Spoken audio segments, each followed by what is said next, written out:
question. Mel, assieds-toi, faut que je te parle. Parlons-en des résolutions. Avec de la bonne humeur, du pep, du juggaloo dans le schkidoo. 1er janvier, synonyme de résolution pour la majorité des gens. Vous savez, j'en ai souvent parlé, j'en ai parlé chaque année là, sur mes réseaux sociaux, j'en prends pas de résolution parce que, de façon générale, statistiquement parlant, les chiffres le disent, ça marche pas.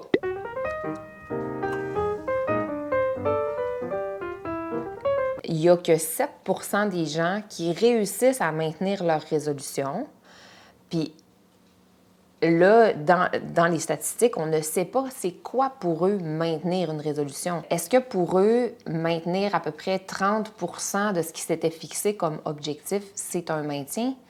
Peut-être que oui. Tu sais, de quoi on se satisfait? Puis c'est bien correct si on est satisfait d'avoir maintenu 20 % de notre résolution. C'est vrai, statistiquement parlant, que la majorité des résolutions ne tiennent pas. Souvent, la résolution de départ, elle est utopique, elle est un peu irréaliste, elle est trop loin de notre réalité du moment. Puis c'est ça le gros du problème. Savez-vous, c'est quoi la résolution la plus populaire? Depuis les 10 dernières années, là, que c'est celle-là, statistiquement, qui se retrouve en haut du top 10 des résolutions les plus populaires. Okay, you guys, relax, okay? Take a deep breath. Be fine, don't worry. You ready? C'est la résolution de perte du poids. La perte de poids, c'est un objectif qui est valide, correct, c'est personnel, chacun, son contexte, ses besoins, sa santé. Je ne suis pas là pour dire qu'on ne peut pas avoir l'objectif de perdre du poids puis que c'est un objectif qui n'est pas correct puis que c'est le démon. C'est tellement pas ça que je dis. Mais ce que je dis, c'est que c'est la résolution la plus populaire et que pourtant, puis depuis des années, c'est celle-là, et pourtant, parallèlement à ça, on voit une augmentation de notre IMC populationnel dans les 10 dernières années.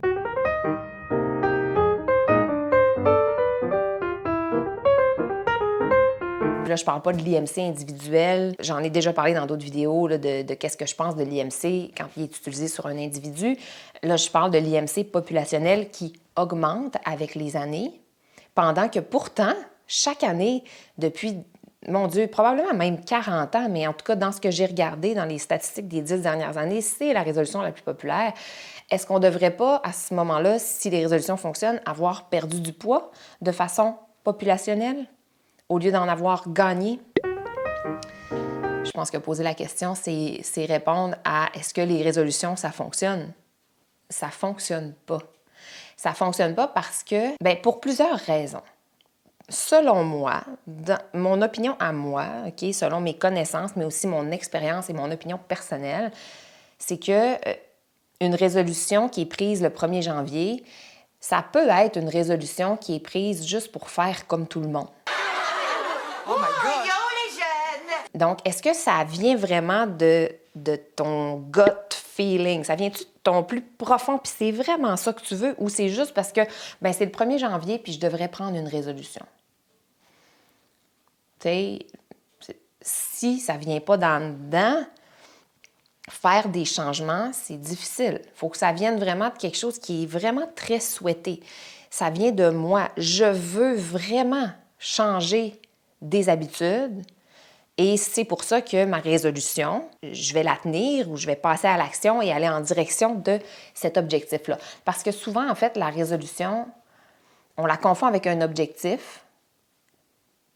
C'est un objectif, mais il n'est pas formulé clairement comme un objectif. Ce que je veux dire par là, c'est que quand on est accompagné par un professionnel pour se fixer des objectifs en termes de santé ou de perte de poids, parce que c'est ce que je vais aborder principalement vu que c'est la résolution la plus populaire, le professionnel va nous accompagner pour qu'on ait des objectifs qui sont réalistes, qui sont mesurables et qui, dans le temps, se présenteront à court, à moyen et à long terme. On aura des étapes d'objectifs. On n'aura pas un gros objectif vague, abstrait, qui est « je veux perdre du poids ». C'est trop abstrait. Puis, perdre du poids devrait toujours venir, ou plutôt gagne à venir avec un objectif sous-jacent. Un autre objectif.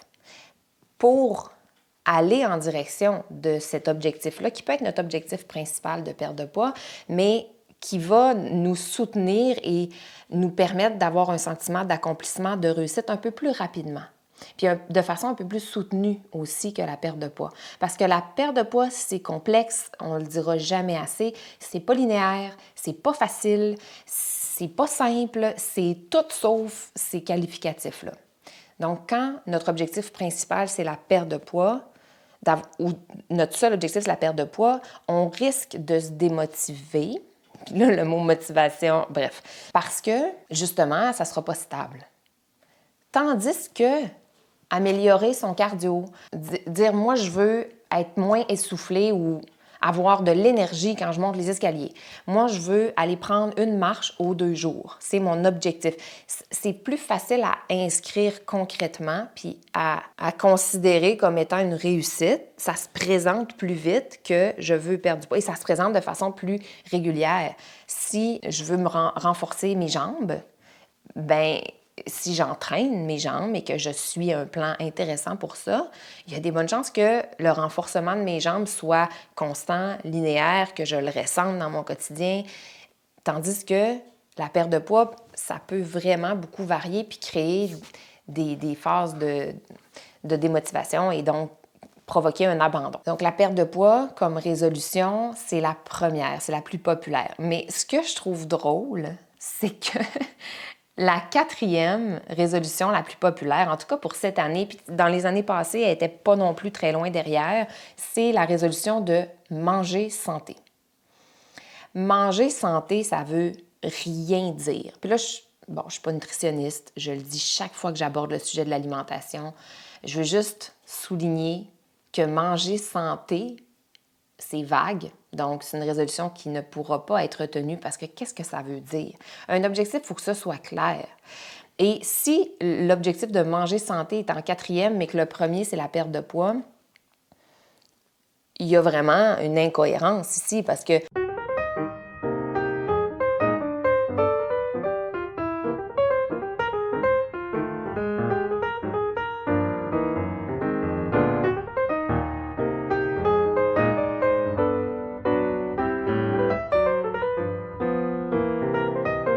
l'affaire avec la résolution de perdre du poids. Puis là, je parle, là, puis c'est drôle, puis je me rends compte que cette année, il n'y a pas personne qui dit se remettre en forme.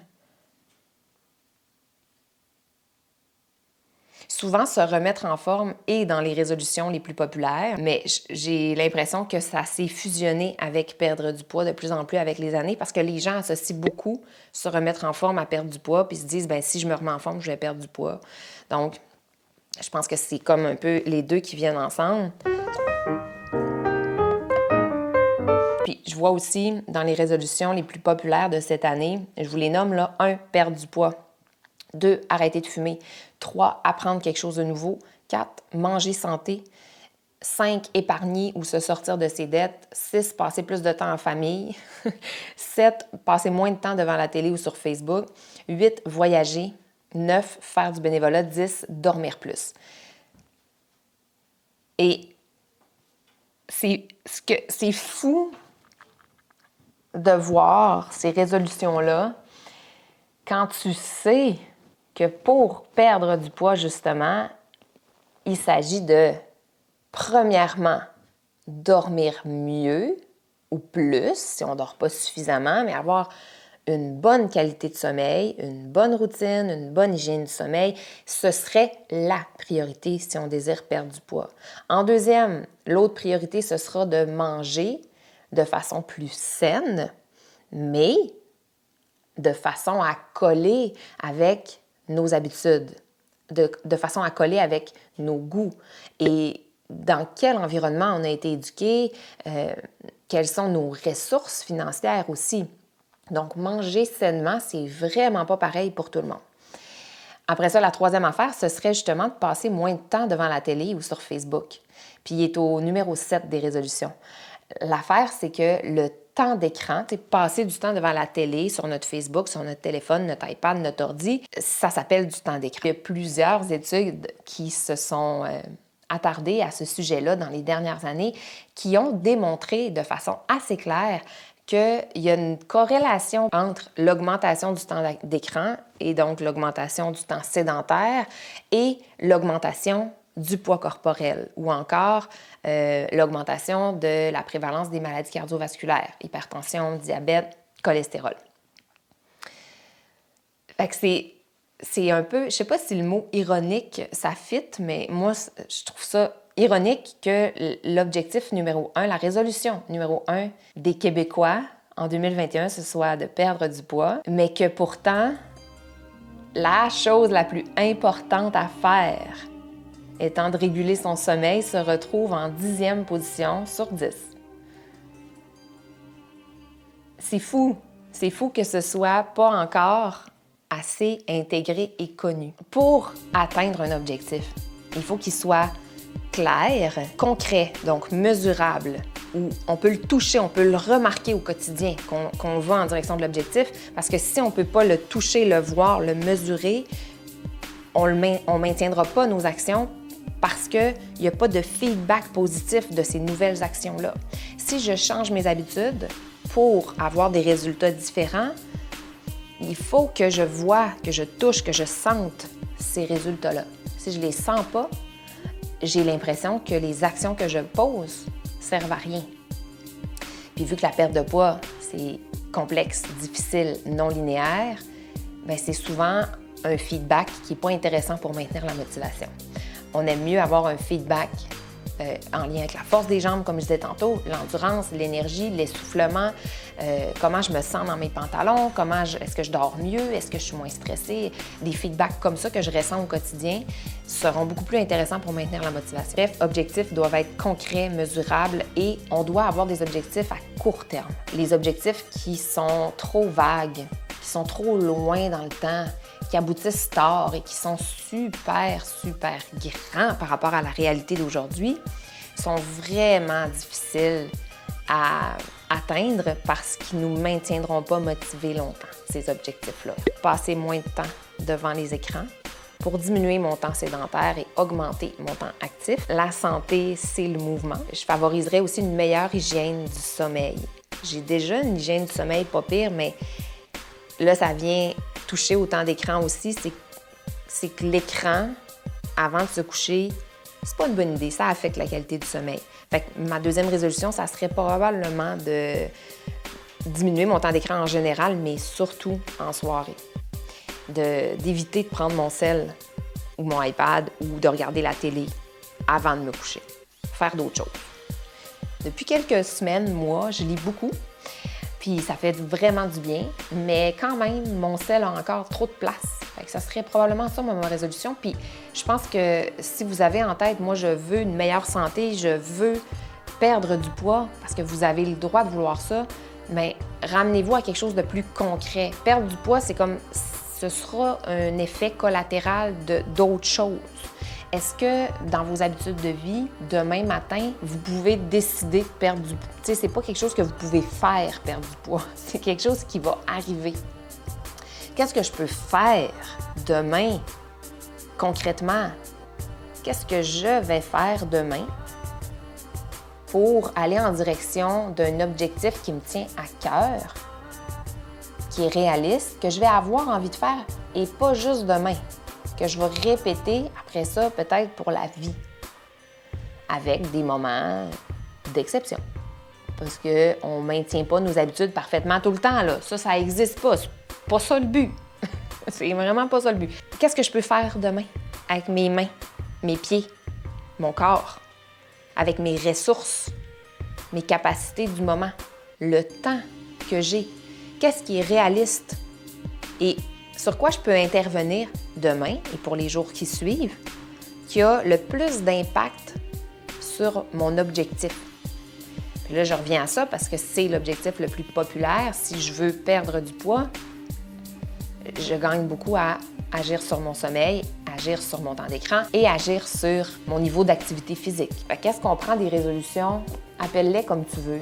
Qu'on le prenne le 1er janvier, qu'on le prenne le 25 janvier ou qu'on le prenne le 3 juin, ça change quoi? Il faut trouver une fenêtre où on est en mesure d'ajouter une nouvelle habitude. Puis quand je dis ajouter une nouvelle habitude, ce sont des mots qui sont choisis précisément parce que on sait, on a de la documentation sur le sujet que quand on vise à retirer quelque chose de nos habitudes, c'est plus difficile que d'ajouter. Fait que ça aussi, ce serait une de mes dernières recommandations. Est-ce qu'on peut pas ajouter quelque chose au lieu d'essayer d'enlever d'autres choses? Parce que quand on ajoute, nécessairement, ça tasse quelque chose. Si je dis « je veux lire plus », je vais lire plus. À partir de demain, je vais lire 20 minutes par jour. Ou, tu sais, c'est pas couler dans le béton, mais je me donne comme idée que c'est ce que je vais faire.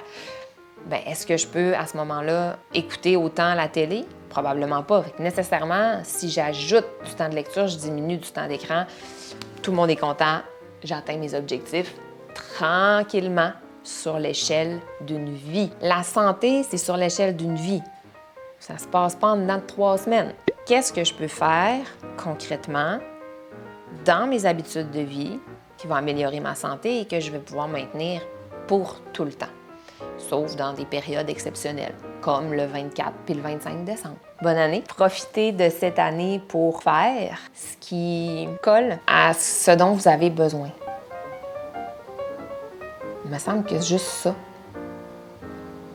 ça devrait apporter du bon. Ah, petit Kit Kat dans le Shake and Bake.